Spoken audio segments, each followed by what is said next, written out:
ലോകനന്മയ്ക്കായി വിവാഹിതരാകുന്ന ഋഷിമാർ ധനത്തിനായി രാജാക്കന്മാരെ സമീപിക്കുന്നത് സാധാരണമായിരുന്നു.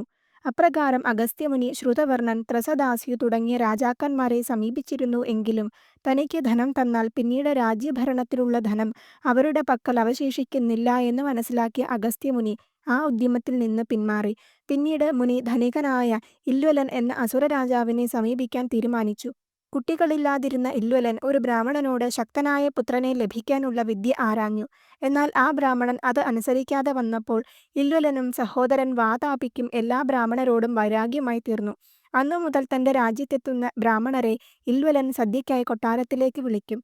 ആടിന്റെ രൂപമെടുക്കുന്ന വാതാപിയെ ഭക്ഷണമാക്കിക്കൊണ്ട് യാഗത്തിന്റെ പ്രസാദമായി തെറ്റിദ്ധരിപ്പിച്ച് ബ്രാഹ്മണരെ കൊണ്ട് കഴിപ്പിക്കും. വയറിൽ എത്തിക്കഴിയുമ്പോൾ വാതാപി അവരുടെ വയറു പിളർന്ന് പുറത്തേക്കു വരും.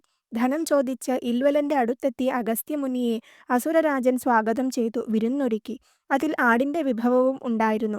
അഗസ്ത്യമുനി അവയെല്ലാം ഭക്ഷിച്ചു. എന്നാൽ വാതാപി പുറത്തേക്ക് വന്നില്ല.